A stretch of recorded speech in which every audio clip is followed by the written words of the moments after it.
পুরো ম্যাচে দুর্দান্ত পারফরম্যান্স করা হামজা চৌধুরী বললেন প্রতিপক্ষের দর্শকদের আক্রমণের শিকার।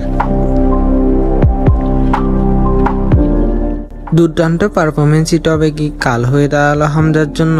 হারা ম্যাচেও প্রায় 90% সফল পাস দেয়া অপ্রতিরোধ্য হামজাই ম্যাচ শেষে রোষানলে পড়েছেন প্রতিপক্ষের খেলোয়াড়দের থেকে দর্শকদের। বার্নলির মাঠে শেফিল্ড ইউনাইটেডের পরাজয়ের রাতটিকে অনেকেই মনে রাখবেন দলগত হতাশা কিংবা প্রিমিয়ার লিগের সরাসরি উন্নীত হওয়ার স্বপ্নভঙ্গ হিসেবে।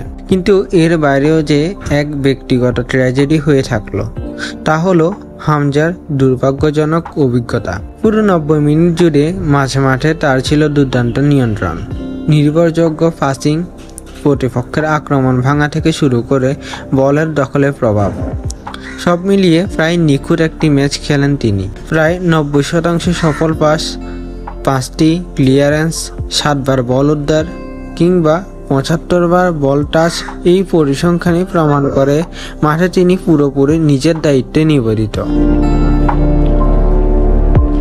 কিন্তু সব ছাপিয়ে গেল ম্যাচ শেষে ঘটে যাওয়া ঘটনাগুলো। মাঠের খেলায় হারজিত থাকবেই, কিন্তু যখন একজন খেলোয়াড় মাঠ ছাড়ার পথে প্রতিপক্ষ খেলোয়াড় থেকে সমর্থকের কটূক্তি, আক্রমণাত্মক আচরণ, এমনকি সম্ভাব্য বর্ণবৈষম্যমূলক মন্তব্যের শিকার হন, তখন প্রশ্নটা শুধু ফলাফল বা পারফরমেন্সে আটকে থাকে না, বরং উঠে আসে আরও বড় প্রশ্ন: একজন পেশাদার খেলোয়াড় কি নিরাপদ তার কাজের জায়গায়? হামজা চৌধুরীর সঙ্গে যেভাবে তর্ক, উত্তেজনা ও অবমাননাকর আচরণে জড়ানো হয়েছে, সেটা শুধু তার ব্যক্তিগত অপমানই নয়, বরং গোটা ফুটবল ব্যবস্থার জন্যই এক গভীর উদ্বেগের বার্তা।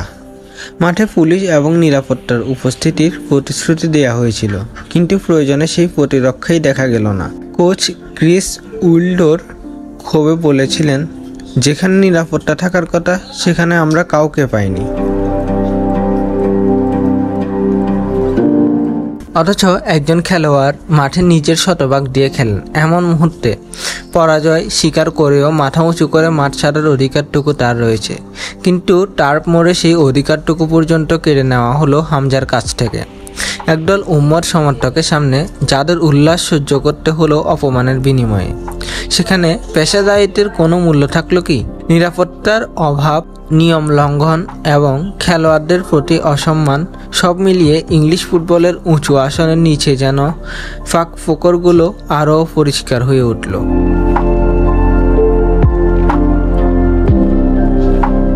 শেফিল্ড বস উইল্ডর বলেন, 40 থেকে 50 জন মানুষ যদি একসাথে আপনার দিকে টেনে আসে, তখন রক্ষা পাওয়া কঠিন। হামজার সঙ্গে যা হয়েছে সেটি বন্ধুত্বপূর্ণ ছিল না, এটা নিশ্চিত। কমেন্ট্রি বক্সে ধারাভাষ্যকাররাও বারবার বলেছিল, ঠান্ডা মাথার হামজাও তার মেজাজ হারাতে বাধ্য হলেন। অন্যদিকে বার্নলির বিপক্ষে 2-1 গোলে হারের ফলে চ্যাম্পিয়নশিপ টেবিলের শীর্ষ 2-এ থাকার লড়াই থেকে কার্যত ছিটকে পড়েছেন তারা। এখন শেফিল্ডকে প্লে অফে খেলেই নিজেদের প্রিমিয়ার লিগ স্বপ্ন বাঁচিয়ে রাখার লড়াই চালিয়ে যেতে হবে, যেখানে প্রতিটি ম্যাচই হবে বাঁচা মরার লড়াই। দিন শেষে তাই প্রশ্নটা এখন আর কেবল হামজাকে ঘিরেই নয়, এটা গোটা ফুটবল সংস্কৃতির, আয়োজকদের দায়িত্ববোধের এবং খেলোয়াড়দের প্রতি শ্রদ্ধা বজায় রাখার। হামজা চৌধুরী এই রাতটা হয়তো পরিসংখ্যানে লেখা থাকবে না, হেডলাইনেও তার নাম থাকবে না প্রথমে, কিন্তু যেভাবে মাঠের পারফরমেন্স ছাপিয়ে উঠেছে নিরাপত্তা এবং মানবিকতার প্রশ্ন, তাতে করে নিশ্চিত করে বলা যায় শেফিল্ডের সাথে এই রাত হেরেছে ইংলিশ ফুটবল।